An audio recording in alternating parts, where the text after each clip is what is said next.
Welcome back to Views from the 50, an NFL podcast where we provide coverage on all things NFL. I'm your co-host, El Jefe, and I'm joined here by my fellow members of the SFN crew. How y'all doing tonight? Man's calm. Body is sore, man. It's been a very long day. It's a very good workout in the gym. Listening to Ray Lewis motivational speeches. So, very long day.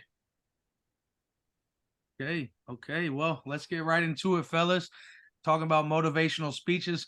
There's a team that definitely needs a motivational speech after Sunday night. I'm talking about the Jalen Hurts-led Eagles and Tua. Tua definitely needs that motivational speech after that game, after that match, that first matchup, since they were both on Bama. And now the Eagles also got a trade off. They got a new safety on their team and a new wide receiver. We brushed up on that last week, but they got two new weapons on their team that can help them out this season.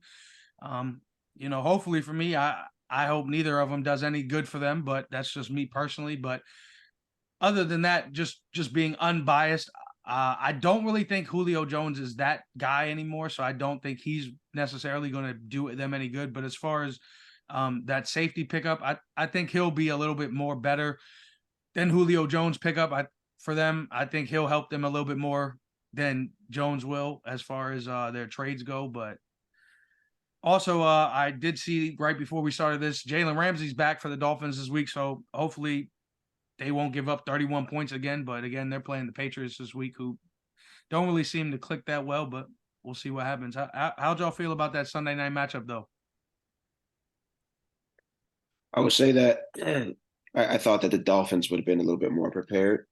But as we are seeing this year, when the Dolphins go up against somebody real, they get a little bit exposed. Buffalo put up 40 plus. Philadelphia, once they finally turned on the Jets, no pun intended, because obviously the Jets play in the division. But once the Eagles, decided to finally turn it on, they shut down the Dolphins for what it's worth and put up the extra 14 points that they needed, even though Jalen Hurts did throw a pick six. The Dolphins getting back Jalen Ramsey. I don't know if you mentioned, I'm sorry, but yeah, Jalen Ram, they get Jalen Ramsey back this week against the Patriots. So that'll be good for them in their secondary. So they'll be able to match up against other teams going forward. I think that's what hurt them when they were going up against the real teams, because they didn't have, a cornerback like Jalen Ramsey's prowess, even though he's had a little bit of an injury bug over the past couple of seasons. But the Eagles attaining Kevin Byard, I want to say that's how you pronounce his name.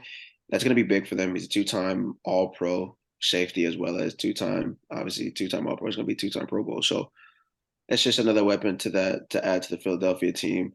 And Julio Jones, even though he's not obviously Atlanta Julio Jones, he does still probably have the ability to take the top off of defenses, which Devontae Smith already was doing anyway. But you line up those three with Dallas Goedert as well. Jalen Hurts just has another weapon at his disposal, and we all know that Philadelphia likes to run those verticals. They can hit AJ Brown, they can hit Julio Jones now, they can hit Devontae Smith. There's a lot of guys that Jalen Hurts has, and as well as the tush push that everybody loves, or everybody in Philadelphia loves, everybody else around the league hates. So it's good for Philadelphia. Miami just needed another wake up call. We'll see what happens this week, going up against Bill Belichick and the Patriots. So I want to say good luck to the Dolphins, but I don't really bang with them like that for my own personal reasons. Jesus Christ. I mean, hey man, That's ridiculous. What the Ben? Nothing. It has nothing to do with anybody on this podcast. It's just I can't really see the Dolphins succeed. It's just not my thing. Even though my grandmother loves the Dolphins, shout out to my grandma, but it's over for them. It's quiet for them boys. I mean, I got them cooking y'all, but that's besides the point. That's neither here nor there. I mean, they're really fast on the field, so I think if the Cowboys can get the Tua, I think we stand a chance. That's really where our bread is going to be buttered. We have to find a way to get the Tua, because if we cannot, it's going to be a very long day for the Dallas Cowboys. I will say that, objectively speaking. If we can't get the Tua, it's going to be a very long day for us. Especially without Diggs out there. Yeah, it'll be a very long Yeah, that's really the big issue, because I'm okay with Stephon Gilmore maybe checking Eric Waddle with having some help over top, but with him having to be lined up. Trade deadline's today, right? No, we're coming up on it. It's Halloween actually. Oh yeah, that's right. They have a week. So yeah, it probably won't You be have the anything. Cowboys. Probably won't be anything crazy drastic till next week. It'll be after If the Sunday. Cowboys, yeah. If the Cowboys are smart, they'll try to go out there and get Patrick Surtain. Apparently, Denver's offing up, um, the ransom. They're giving up all their players. So, somebody has to make a decision in the front office in Dallas, either Jerry Jeudy or Patrick Surtain. I personally would want Patrick Surtain, but that's just me. Yeah, I mean, something's got to Patrick happen. I'm Surtain would trusting. be a good addition for you guys, but I don't feel like you guys have enough to give to be able to acquire him. Jared Bro, Judy, I feel like Jared Judy is a safer pick for Jones because he gives less. Like for Jared Judy, currently you probably could give maybe a third, maybe 2/4, or like 2/4 or a third. I should say it like that for Jared Judy. Philadelphia has been robbing Tennessee for basically nothing. And they got an all-pro safety and they got AJ Brown for next to nothing. And If the Cowboys Derrick Henry's getting moved too. I want this to be known. Derrick Henry will be moved before the trade deadline.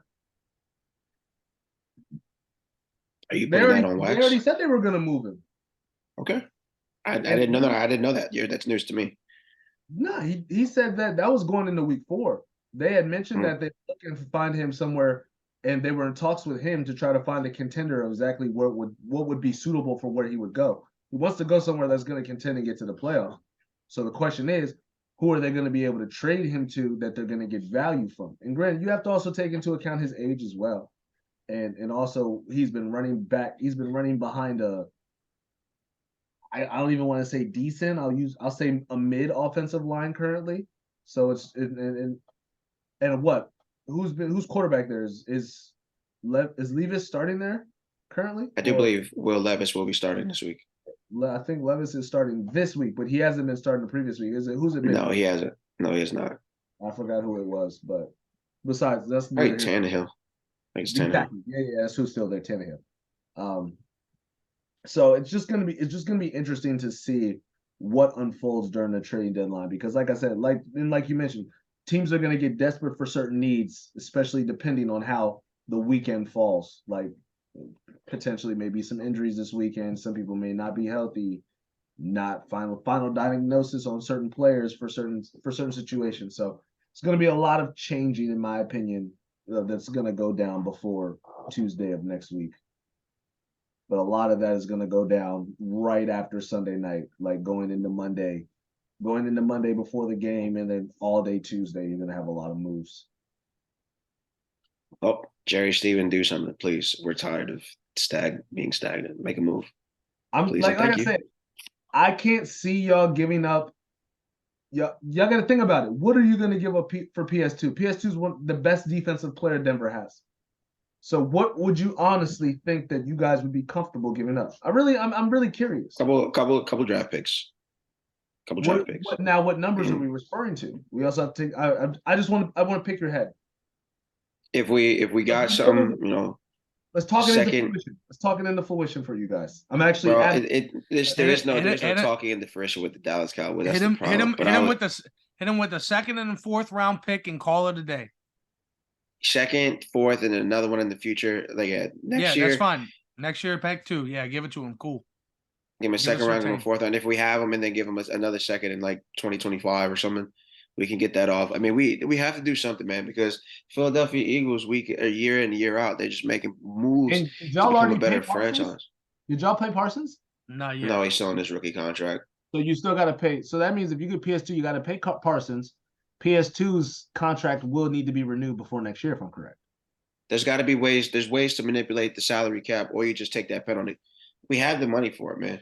These guys just don't want to pay the penalty. I'm hoping that something happens for y'all, just for the sake of y'all sanity for once. It'd be nice to see y'all happy for once, and it comes down to that, Yeah, well.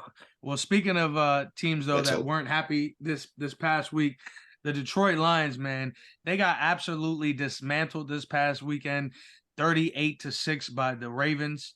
They couldn't even put up a point on the board until the fourth quarter. Yeah, it was tragic. You got that right, Sav. It was tragic. 5 sacks, an interception, tragic. Goff just could get nothing done. But you know why? I'll let you Tell, finish. tell us why. I want to let Who the was fans know. Detroit missing that was the main factor of the win for the last 2 weeks? Only reason I know this is because I have him. David Montgomery. David Montgomery had what, 3 touchdowns the week before? And then the week before that, I know he had 100+ yards and at least a touchdown, maybe 2, if I'm correct. I think it was 1 on the ground and then 1 receiving, maybe, or maybe 2 on the ground. But it's Detroit's always had that style where they like to press the ground and then throw when necessary. And it's like Detroit for me. Jared Goff is that one Madden player you play who is very technical until he gets uncomfortable in a situation where he has to play outside the box. And without having David Montgomery and not trusting Jamar Gibbs until the fourth quarter when you're already down, it really took away. And I feel like if you would have gave him more touches, I feel like he would have been able to have more effect. I think he only finished with like maybe 10 touches, maybe 12, and I think majority of those came in the second half.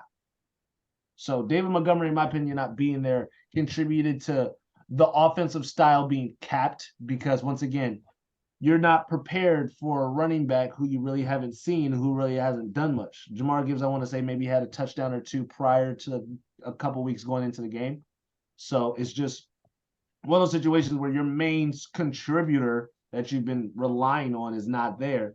And now you're in a bind because you're not used to playing with this other running back, but yet he's there. And it's just like, well, damn, how do I maneuver from this? So I feel like Golf got shook up a little bit because they weren't getting anything done on the ground.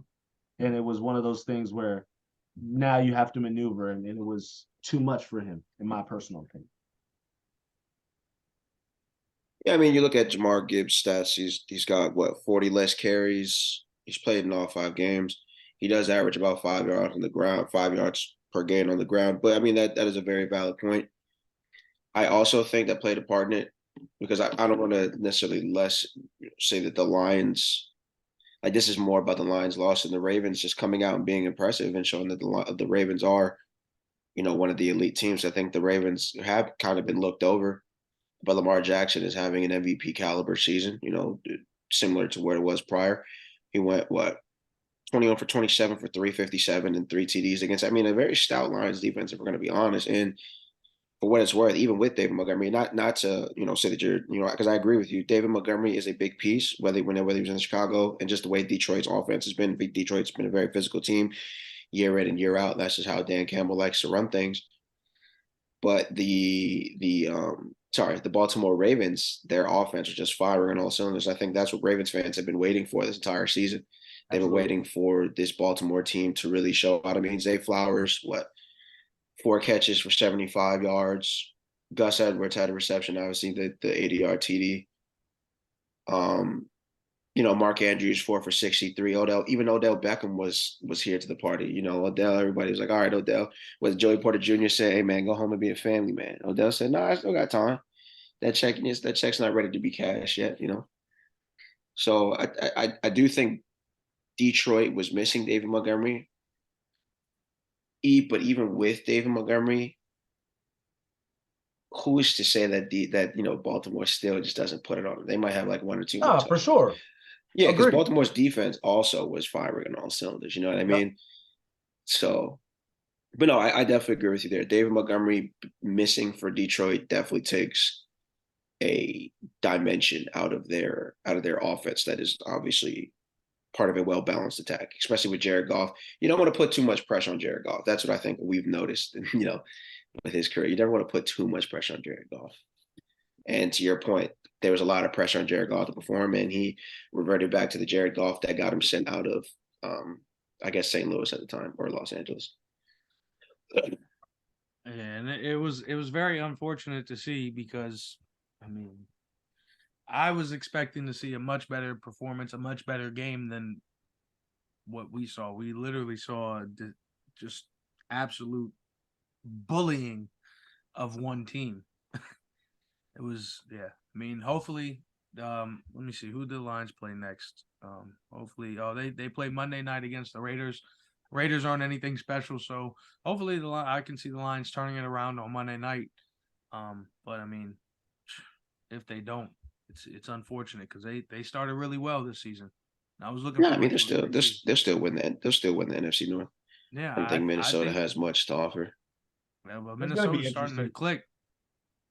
And I know there were a lot of people saying JJ wasn't coming back because they were one and whatever at the time. But look at them now. I guarantee you, JJ's coming back and he's going to come back with a vengeance. But I do agree with you, Tommy. I still got the Lions winning the division.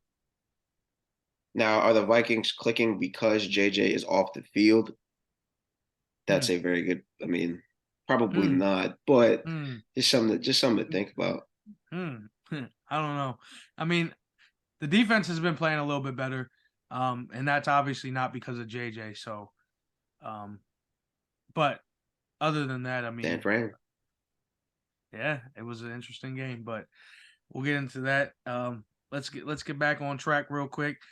Bill got his 300th win against the division rivals Buffalo, and Gesicki hit a gritty again. He striked again. It was, I don't know if y'all got to see that live, but man, that was crazy. I watched actually most of this game. I don't even know why, because I really don't like the Patriots, but I did watch most of this game, especially that fourth quarter. It was a really exciting fourth quarter. If any of y'all got to see it, those last 6 minutes, Buffalo scored twice.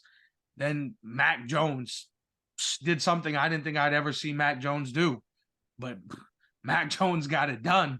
15 seconds left on the clock, and Bill got his win. It was good to see for Bill, but I mean, it lost. I'll say this: it lost me some money, so I was upset. But how'd y'all feel about this one? The real issue is that something is going on in Buffalo, and Stephon Diggs has got to get out before the boat sinks. Hey, come join your Stephon, brother. exactly. Figure out somebody talk to the agent. Man, somebody's got to come to Dallas for this deadline, man. I'm tired of it. So I was told in the offseason that Stephon Diggs was going to come to Dallas by a certain source. I He who will saw not be that. named. He who will not be named said that he spoke to Stephon himself, and Stephon has not come to Heard about Dallas. that. So that's very disappointing to say the least. But congratulations, Bill, man. I've been laughing at clips of Julian Edelman doing the impression of him in practice or whatever, especially the red gloves. It's like, Mr. Red Gloves over here. It's hilarious. But yeah, I think there's an issue in Buffalo. I don't know what exactly the issue is, but they better resolve it, man, because Buffalo looks like another team that we know that, just high expectations seem to fail. But congratulations. And that gritty by Gesicki, it's my guy. Or Gesicki, how you pronounce his name.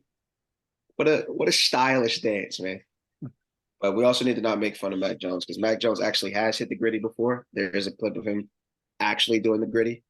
So he was just making fun of the boy Gesicki. I saw that was circulating there trying to say Mac Jones didn't know what he was doing. But shout out to Mac Jones giving Bill Belichick his 300 win. Shout out to Wayne. Sorry you couldn't be here, but we're talking highly of your Patriots, buddy. Yeah, shout out Wayne. Shout out Wayne and Mac Jones and Bill getting that 300 win. Mac Jones. Who? Mac Jones. Yes, sir. All right. Well, let's get right into it. Does Taylor Swift really have an effect on Travis's on-field production? Well, if you ask me, the numbers don't lie.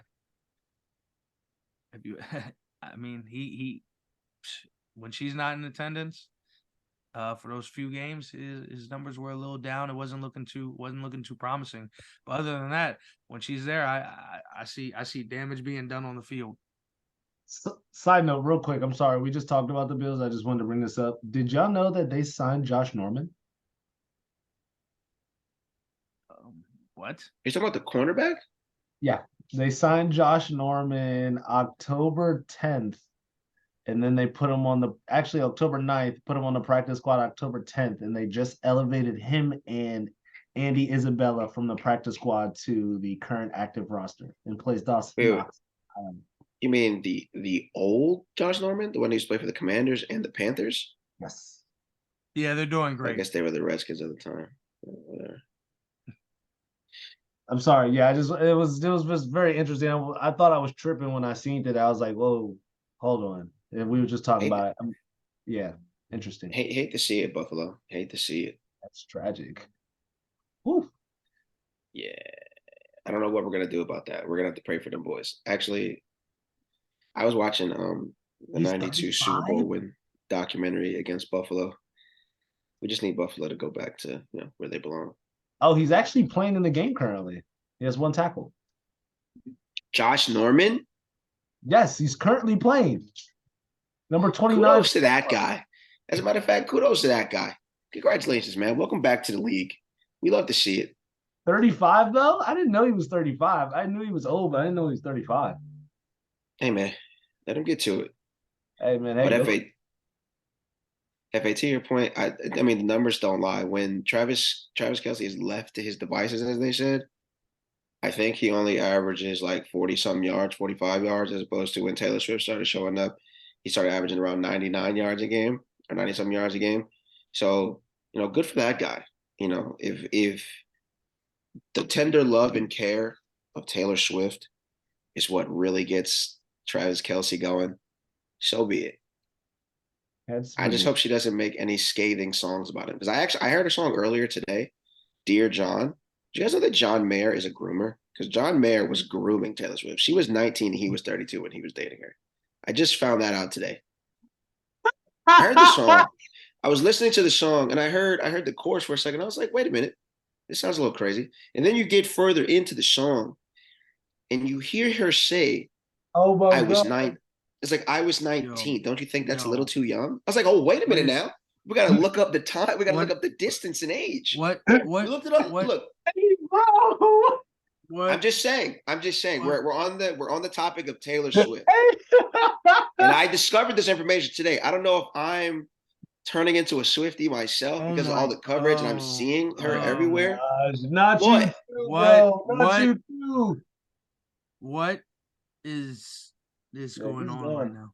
He's done. He's done. I'm just saying what I discovered. I just hope that she doesn't write any diss songs about Travis Kelce. Doesn't her album drop? When does her album drop? Tonight? Does she have an album coming out? Her album comes out tonight. Taylor Swift has an album coming out tonight. Maybe I'll listen to a Taylor Swift album. Maybe. You got to remember, she just did a movie that made almost over $1 billion. Back to it though. She did. She's really out here, man. Good for her. Well, breaking news: Tommy Grand is officially joining the Swifties. No, I didn't say I was joining the Swifties. I don't know. That's what I just said we're just a little bit. I'm a little more attentive to what's going on. You're listening to the album on release night. I never said I was going to listen to it. I said I might. You're in the category. Come on, man. Oh, hey, you're on. Yeah, I'll say this: your toes in the water. It's called 1989 Taylor's version. So she literally just did another version. Oh no, I think she's like re-releasing it, right? Yeah, she just did another version and added different songs on it. Shout out to the special lady of my life that has showed me Taylor Swift. Showed me Taylor Swift. Yeah, cheers. Shout out to the special lady in my life who's never made me suffer through Taylor Swift. Well, I mean, I haven't gone back and listened since, but now that she's out here with Travis Kelce and all that, you gotta. I'd rather listen to Katy Perry. I would rather not listen to Katy Perry. I'm a firework, my boy. That's crazy. Nah, what's the what is it? Alanis Morissette, even though that's older, that's more my. That joint is fire. They're playing that in the grocery store earlier. All right, let's get. I'm sorry, we got completely sidetracked. Sorry, bruh. I just want to know how the G-Man stole a dub from what's their name again? The Commanders. Yeah, no, the Reds. Somebody actually called them the Redskins the other day. I was like, "Are you sure you're allowed to do that still?" I almost said it. I feel like that's a fine. You get fined. You get something in the mail. My grandfather said it, so as long as he still say it, I'm gonna keep saying it. But at the Kansas City Chiefs games, they still go, oh, they still do that. Florida State Seminoles, they still do that. So why is it that the Commanders hey man, questions that still need answered in 2023? I don't get it. I need that answer. Hey man, the G-men play the Commanders tough. The Commanders play the Eagles tough. Because the Eagles and Commanders play this week. That's a really good question, Sam, because I too wondered. I was like, oh, Commanders got this game. They're just gonna smoke them. And the G-men were like, no, not today, buddy. Not today. I was baffled, but then again, once again, you can never account for Saquon. Saquon's gonna do some wild shit that's always gonna put you in disarray. Like I wasn't expecting him. Like he did well enough where, well, I'm pretty sure he scored twice or just once. He scored once, I know for sure, but I want to say upwards of 60 yards at least. And I'm like, bro, that's right off an injury. Like, come on, bro, that's kind of outrageous. Him and Waller scored Yeah. for the Wait. Giants. Oh, that's right. That was the lowest scoring game of the week. It was only 14-7. That's right. Yeah, 14-7. The issue with the Commanders we've seen over the years, and obviously living in this town and being friends, I'm sure we all know the Commanders, they play to the competition. So if they're playing a really good team, they will play up to the competition. But if they're playing a bad team, they are liable to drop that game. Wow, that's insane, bro. I'm sorry. Because watch this week, like you said, Tommy, they play the Eagles and it's +7. I would not be surprised if they cover that spread. Not only cover that spread, but beat them this week. No, they took them to overtime. Granted, had AJ Brown not got the 15-yard penalty, and the Commanders ended the Philadelphia Eagles undefeated streak last year. So yeah, and this one's in, and they got home field this time. So that's nuts, bro. Let's just hope that they don't. That Philly doesn't have another Michael. You want to hear a wild stat too, though? Those are 6 TDs. Want to hear a wild stat? And this is right off the injury. So Redskins running backs, Chris Rodriguez had 7 carries. Brian Robinson had 8 carries. Sam Howell had 2 carries. Antonio Gibson had 2 carries. Robinson had 31. Rodriguez had 31. Robinson had 23. Sam Howell had 15 yards on the ground, more than Antonio Gibson. He had 7. Saquon Barkley had 21 carries and 77 yards. I mean, the Giants' defense isn't bad as well. We have to give them credit. Dexter Lawrence is solid. Kevin Thibodeau, they all decided to show up, and the Krecky kid, you know what I mean? Like Bobby O'Curry did show up. Yeah. What, 11 tackles, 7 solo tackles? I was not expecting that from him. The thing is about the Giants, they just don't have any offensive weapons outside of Saquon Barkley. And I mean, they added Darren Waller, which is supposed to be an answer, but Daniel Jones, he's not capable. So they sub in Tyrod Taylor, who's been a journeyman, but he does play, I'm not going to say Super Bowl capable, obviously, but he's a solid backup when you need him to play a couple games. If Daniel Jones can't get it together, let Tyrod let's let the season run its course with Tyrod Taylor. Maybe the Giants can play for a draft pick, get some quarterbacks that are going to be available in the draft coming up. Doubt it. Yeah, you never know. But there's another team I thought maybe was tanking this season also, the Denver Broncos, but they picked up they hung on and they picked up a win against the Packers this past week, 19-17, and Peyton got his second win of the season. So I don't know. You think they're about to turn things around in Denver? No.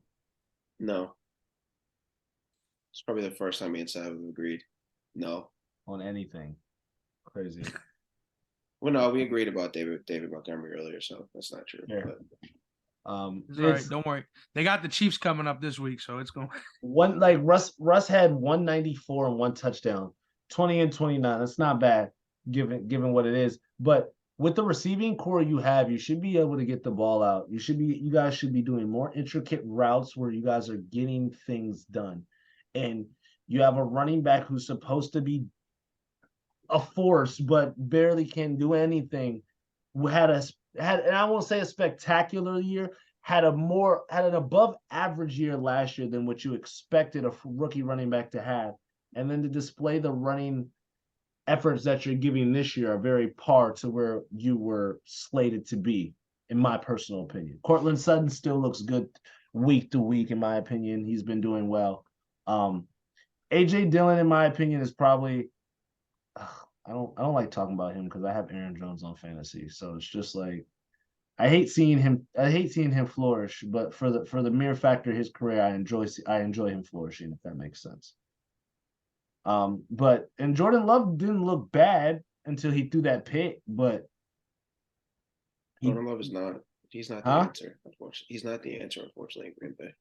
I mean, I love to see, brother quarterbacks do what they can, but he's not the answer. Would you take Colin Kaepernick over Jordan Love? Be serious for a second. I just asked a question. No. No. Just ask the question. There is no I'm not gonna get into what I was gonna get into, but short answer, no. Sorry. And I'm not trying to offend anybody, but I'm not taking Colin Kaepernick over a lot of quarterbacks in the NFL right now. That's fair. I just asked a question. I know, but you were gonna start something that didn't need to be started. But no, I don't think that Colin Kaepernick, he's been out of the league for how many years? Going on 7, I want to say. Okay. He's not coming back. This isn't the same league, man. This is not the same league. He's a lot faster. He wasn't that good of a quarterback back then. Granted, he went to the Super Bowl, but that San Francisco defense has always been what it is. Colin Kaepernick was not the guy. That's besides the point. But I was just asking. Like, I've heard that comparison a lot this week, and then it's just been very confusing. So I figured I'd throw that out there. But let me see. I don't know. Looking at Denver's schedule, it's just like they got a lot of work to do for the team. They got the Chiefs next week. Then after that, they got the Bills. Then after that, they got the Vikings. Then after that, they got the Browns. Like, and I say it like that because 4 straight losses. Yeah, that's what I'm saying. Like smooth, and 5 because they got the Texans after that, then the Chargers, then the Lions. Only dub I see them getting out of that is the Patriots. Sorry, Wayne, but I'm just saying. Maybe the Vikings. Maybe the Vikings if Kirk Cousins doesn't show up. They start killing Mon. Well, it better not be a primetime game because, well, never mind. I guess he debunked that. What? Nah, I don't think they have any primetime game. They don't play any. No. I was saying that Kirk he performed primetime against San Francisco. Nah, it's an 8:20 game. 8:20 on NBC. 11:19. Who? Kirk Cousins versus Denver versus Vikings. You're lying. What week is that? On ESPN. That's what week are we on now? 7? No, we're on 8. He's not lying. He's not lying. It's on week 11. It's week 11. Vikings at Denver, Sunday Night Football. He is not lying. Why would I lie to you? Do that. And then they play what? And then the week before that, was that Monday night? They play the Bills. That's 8:15 p.m. That's the 11:13. Yeah. Monday night they played the Bills. The Cowboys could have. I mean, not the Cowboys. I'm sorry. The NFL could have put Steelers, Browns. They could have put Jets. They could have put Jets, Bills. They could have put. They put Eagles, Chiefs Monday night. They should have put them on Sunday. What are we doing in it? What is the commissioner doing, man? You know what? I guarantee you, people need to lose their jobs. People need to lose their jobs. If Aaron Rodgers was playing, it would have been the Jets and the Bills. Brother, Aaron Rodgers was healthy before when they made the schedule. Yes, you put that game at Sunday night, or you put that at Monday night. Yeah, and then they didn't know what they were doing. Then you put. Oh yeah, good point. You put Eagles, Chiefs. You put Eagles, Chiefs Sunday night. What are we doing, NFL? What are we talking about now? But I think they have to give everybody love. I think you can't just have too many teams. There's a limit. Each team has a limit. You can't just abuse it. Oh wow! Do the Broncos need love? Hey, the Broncos got a lot of love because they play. Okay, They play Christmas Eve against the Patriots. What time? 8:15. You're lying. This can't be serious. I got it. So this was good. On Christmas Eve, I know what I'm doing. I'm gonna be. Yeah. Oh my gosh. I'll be tucked. I'll be waiting for Santa. No, man, let me not say that. That's hilarious. I will not be waiting for another grown man. Shout out to Dwight Howard. At least the good thing is it's on NFL Net, so I guess you got to. No, stream it. I'll be going to bed early on Christmas. I'm glad that slid under the radar. What I said. No, I heard you. That's hilarious. No, I heard you. I'm just not entertaining. Fair. This isn't basketball. But but speak Shout out while we LeBron. are Shout out LeBron and the red wine. hey, while we're on the Let's go. Broncos though, we also got to bring up how Kareem Jackson got suspended. It was initially 4 games, but now it's been turned to 2. So I don't know, man. You know what? This league. Just Yeah, tackle let me say people how something. you were taught to tackle people when you were a child. Don't make it any No, more no. difficult than. Let me say something because I've been watching a bunch of old clips when the NFL was the NFL. We was hitting guys. The game was physical. You know, just listening to Ray Lewis talk because I watched the the NFL 100-year anniversary. Willie Lanier, LT Ray Lewis. Who's the other linebackers over there? Mike Singletary and somebody else. It was physical, man. Kareem Anderson, or what's his name? Sorry, Kareem Jackson. Come on, man. Hit these guys. Play football, man. Let these guys play football. I don't know how you guys feel, but let these guys play football. Yeah, I mean it's disappointing at this point. Like I just feel like every sports in general is just becoming softer and softer as the years go by, and I'm kind of getting tired of it. I need the old NFL back. I might have to start watching some old clips with you, man, because it's getting scary out here. They're gonna start bubble wrapping guys soon. And I get it. You know, offense is fun to watch, but the defense, just I don't know, man. Just let these Them guys hit, man. explosive hits, man. Let's get some. Yeah, they went from jacked up to you getting mossed. Like getting mossed, like yeah, it's cool, but nothing like the ESPN highlight, the prime time jacked up. There's nothing like that, man. It's a different time, but I guess CTE is at an all time high. We can't have that. So Yeah. yes, I get it. CTE is a bad thing. Jeez. Well, let's get right into the next one. Who in the world is Tyson Bagent? A 5-year starter out of Shepherd, man. 5-year starter who broke every school record. Let's see. I would hope so. He was there for 5 years. In 21, he was named the Harlan Hill Trophy, and I guess he got that award back in 21. But I don't. Other than that, I mean, I don't know much out of him. He's an undrafted rookie. Got his first NFL start, and he won a game. And he gets another start. Well, so if he wins let's put again, it this way: he gets another start because Justin Fields is injured. Do we think he would have started if Justin Fields wasn't injured? I don't think so. I still feel like Justin Fields would have came back and started this game if Justin Fields was healthy. Personally, but now this is a Sunday night football game, right? Against a good team in the Chargers. What if he wins this game? Do you bring Justin Fields back if he's healthy next week? oh no, he starts again. He starts until he loses at this point. If he wins this, if he beats the Chargers off of his performance, not defensive performance, although that's me giving the Bears a lot of credit that I shouldn't be giving them currently. If they can go out and they can execute and he can beat the Chargers, put up 200 plus yards, that's saying something.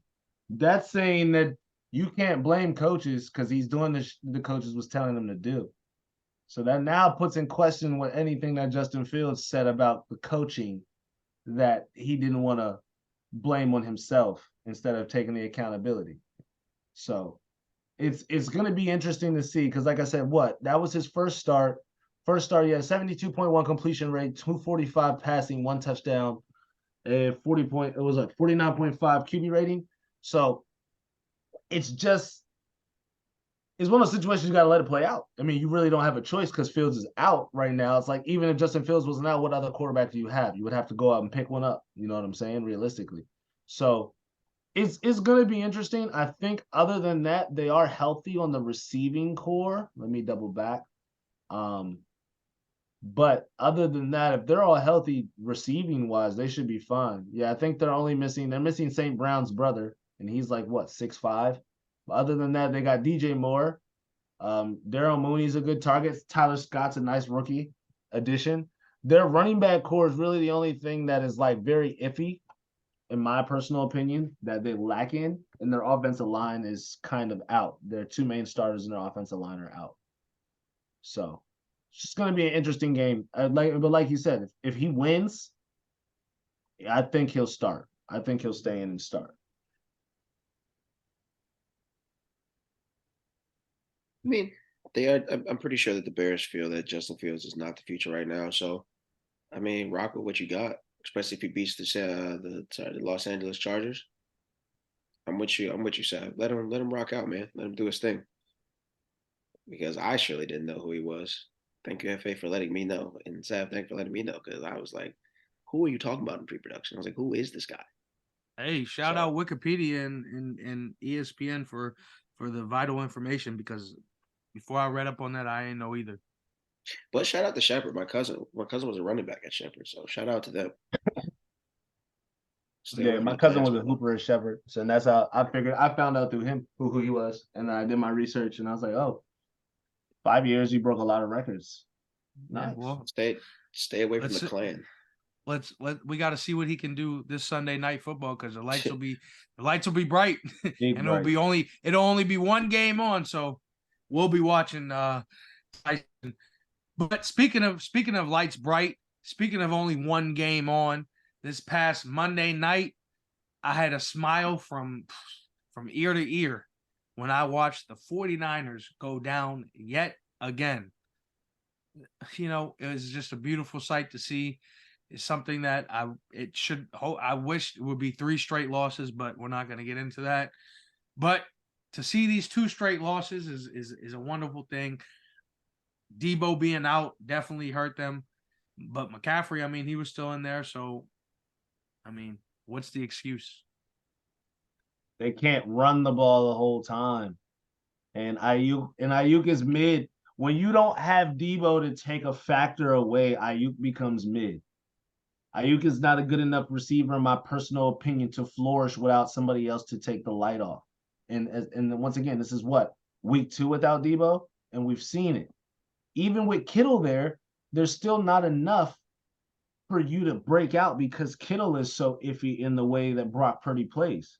But shout out to Brock Purdy for helping me get through my fantasy league and winning that. Shout out to that. That L went to you, right? El Jefe? Question mark? Brock Purdy helped me get that double on you, right? Yeah. Besides the point. But it's just Yikes. but it's just one of those situations where, like, looking back, you kind of got to think and, like, really, what else can you do and how else to maneuver when we're not getting things done on the ground? Christian McCaffrey can run the ball all the time, realistically, but how often is he going to get further and further as far as you want him to get when you're not being able to be diverse with the ball? Like, because what? Christian McCaffrey had what last week? Do you know, TG? Actually, hold on. I can tell you. Christian McCaffrey had 15 carries last week. 15 carries for 45 yards, average of 3, and they still had a touchdown.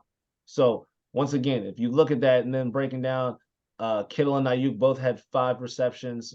Kittle had 78 yards. Ayuk had 57. Like, when you play against a team like that, and for the fact of the matter, you said, and then also, since we were talking about San Fran's defense, the fact that Jordan Addison had 7 receptions for 123 yards and 2 touchdowns on San Fran defense without Justin Jefferson playing is very concerning to me. I was actually just having a conversation earlier about San Francisco. Well, more specifically, Fred Warner being the best defensive player in the NFL, not named TJ Watt. Brock Purdy put them in a bad situation with the 2 interceptions, obviously. Anytime you play like that, you know, with Brock Purdy not being one of those players that does turn the ball over often, he's pretty safe with the ball and playing in the system that he does play in. You know, you put a team in a situation that's not really used to being in that situation. You know, you kind of have to react to adversity, and these guys, from what it seemed like, just couldn't really necessarily react to it. And Christian McCaffrey coming back from injury, or, you know, dealing with the injury. We're saying, wait, Debo didn't play? Because I actually didn't watch that game. I tried to stay away from San Francisco. What, last night? Yeah. No, Or No, Monday Debo's night. been out.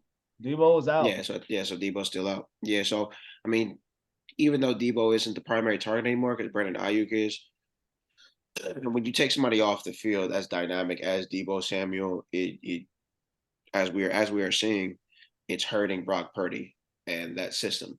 So, and Christian McCaffrey also put the ball on the ground, fumbled and lost. They didn't.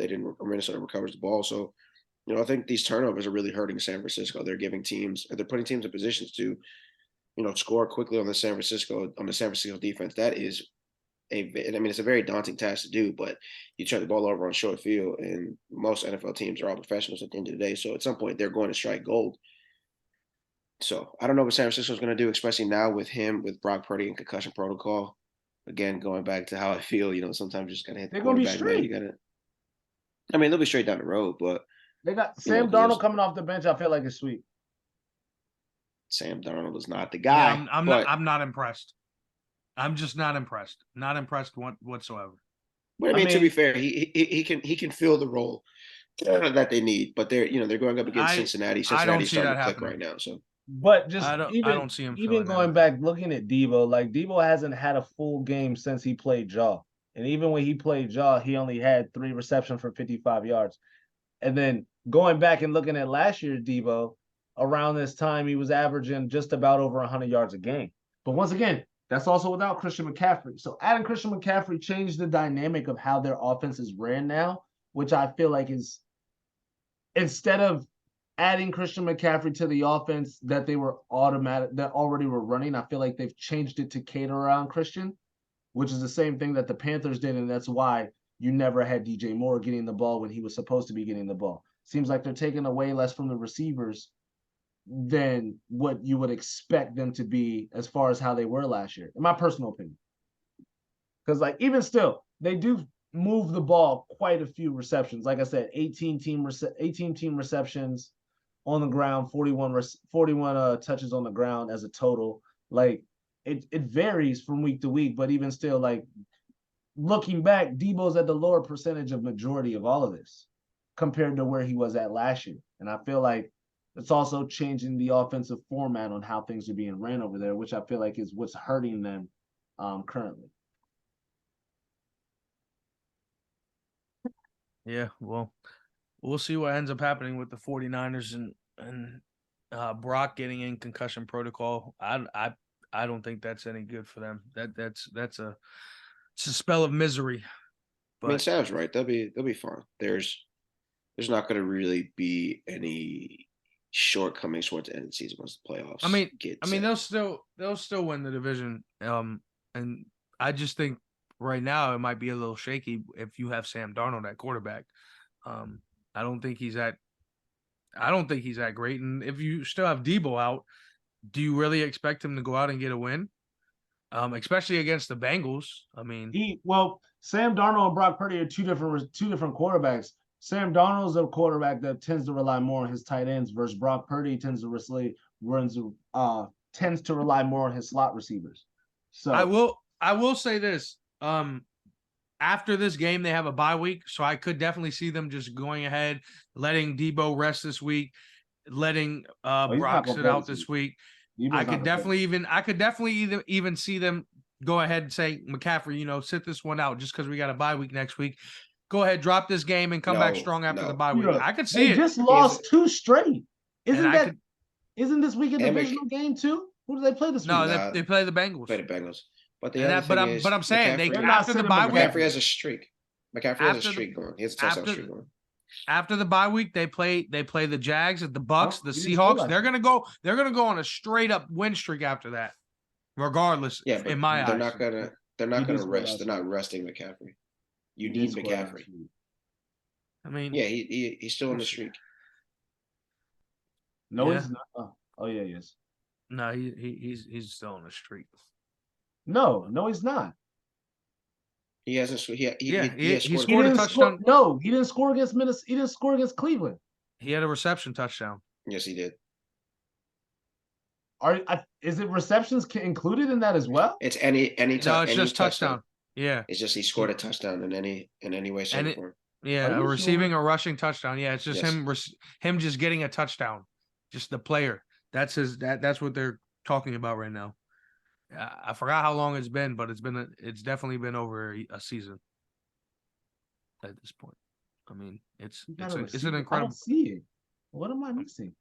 I'm pretty sure he's gotten one every week at this point. Hold on, I'm checking. You said the Browns, it was a receiving touchdown, full box score.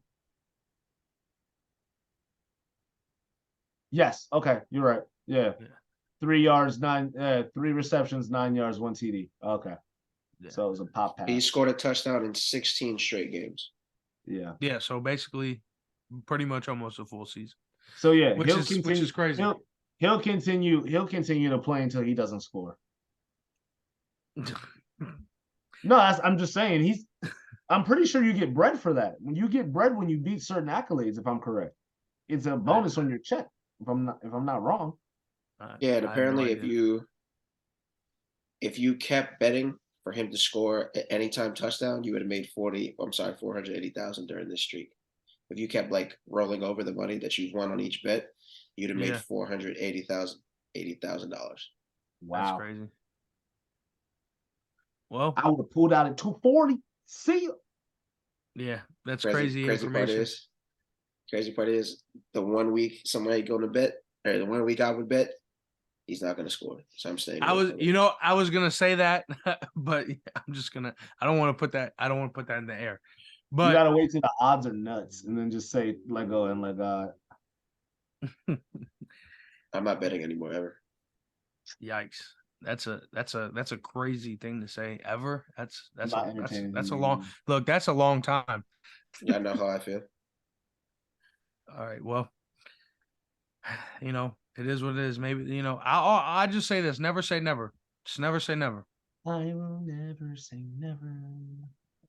I will fight. I will fight forever. Whenever you let me down. I'm sorry. All right. I got slides though. All right. Let's get right into the last thing before we get up out of here. We got to tap in with college football. Y'all know this every week, real quick. Get to the little NCAA corner. Should teams take for Caleb Williams or Drake May? In my personal opinion, I don't think either one of these quarterbacks should be tanked for. Give me MPJ, Michael Penix Jr. Yes, sir. I'm taking him. Yikes. I mean, you're not necessarily wrong. I think that was a fair point, but I think I'm sorry. I was reading. I'm thinking about the notes we were talking about. Yeah, no. I'm going Drake May. I'm still going Drake May, but Michael Penix Jr. is probably a solid, safe choice as well. Caleb Williams struggles against good defenses, as we've seen the last 2 weeks. So, and I mean, I don't want to say struggled against Colorado, but when the game was on the line, they made adjustments. He started to stifle a little bit. So, I like Drake May and I like Michael Penix Jr. in both situations. I almost want to say I like Bo Nix more. No, I don't really like Bo Nix more than Caleb Williams, but Caleb's better figure it out. And USC said that they might. I think the rumor is they may sit him for the rest of the season now that they're probably going to not have a chance of getting into the playoff. So, hey man, Caleb, he's coming back, bro. He's not going to Chicago. He's not going to go to Chicago, so he'll stay. I'm telling you now, bro. If he stays and he ends up getting hurt, that's on him. That's on him, and he know that. But once again, I'm telling you now, he's not going to Chicago, bro. Like I'm looking at a slated mock draft, and when was this published? This was published 10 minutes ago, 2 days ago. Currently, they got the mock draft as of current. They got Chicago at 1 taking Caleb Williams, Arizona at 2 taking Marvin Harrison Jr. Chicago at 3 taking Latuda Lata, Latu, so whatever that is. The defensive end from UCLA. 4, they got Denver taking Drake May. Where the UCLA? Yeah, that's kind of clever. That's actually funny. 5, they got. I just had his sweater off. I know, no, that's what I'm saying. I wasn't expecting it to be somebody from UCLA, so I was like, that's kind of clever. That's kind of luck. New York Giants are taking Keon Coleman, a wide receiver from Florida State. And then who else? I'll just do the first 10. And then New England's taking Amiris and offensive tackle. Green Bay, Owalu Fashanu, an offensive tackle from Penn State. Chargers, Brock Bowers, tight end from Georgia at 8. Tennessee, 9, Tyler Gutton, offensive tackle, Oklahoma, and then 10, Jared Verse, defensive end from Florida State. That's like the slated top 10 currently. So Not it's bad. good. Once again, that's gonna have influx. And once again, I feel like you said, if Caleb Williams does not do the draft, Drake May will go first to Cleveland. I mean, not to Cleveland, to Chicago.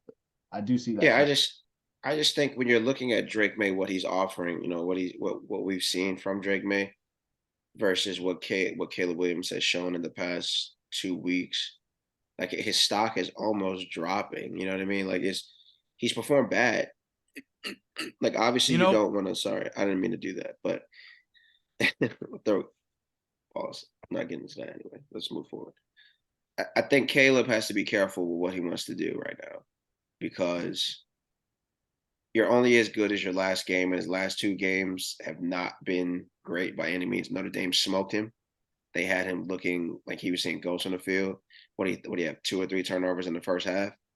So I don't know if he wants to go out there and play against one of the better teams that they have left on the schedule, just to show that he can do it. Because if he doesn't, and again, like what you're saying, if he goes back because he doesn't want to go to Chicago, and he has another one of these outings against a good college defense, teams are going to be like, all right, well, why should we draft you?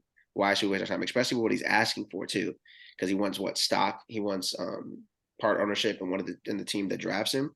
Like he's asking for a lot. Yeah, that's absolutely crazy. But back to what you were saying about that top 10 draft order, I'm kind of surprised what you said about the Cardinals. I'm surprised, but I'm not surprised. I'm surprised because I would think they would probably go after a quarterback instead of a receiver, but I'm also not surprised. I guess maybe they still have faith in Kyler somewhere down the line, but I don't know. I would think they put capital in Kyler. They definitely trust Kyler. I don't know. I can't trust them anymore. I don't know how they do, but hey, it is what it is. I think when Kyler gets another weapon like D-Hop, he'll be fine. Zach Ertz is on his way out. He really don't have any and I won't say that. I'll take that back. I was about to say he doesn't have any weapons because Hollywood is there now. Granted, he's not playing this year. I feel like him there with Hollywood now, Hollywood would be doing excellent, in my personal opinion. Zach Ertz would look better if Kyler was playing versus Joshua Dobbs. Joshua Dobbs is what I feel like everyone assumes Kyler was, which is that quarterback. I don't see anything, I'm gonna run. Like, feel like Josh does that more than Kyler does, or Kyler did when Kyler was playing. Kyler at least still look for available options. Josh tucks it immediately. When he gets scared, when it gets spooky, he's gone. He's like Shaggy. He's out of there. Sometimes you have to do that though, because which is fair. But I'm saying, if they used to get on Kyler more for that, but I feel like Joshua Dobbs does that more than what Kyler did. Granted, the circumstances that Kyler was in, but even still, I feel like on the runs, Kyler still finds the pass more than Joshua Dobbs does, in my personal opinion.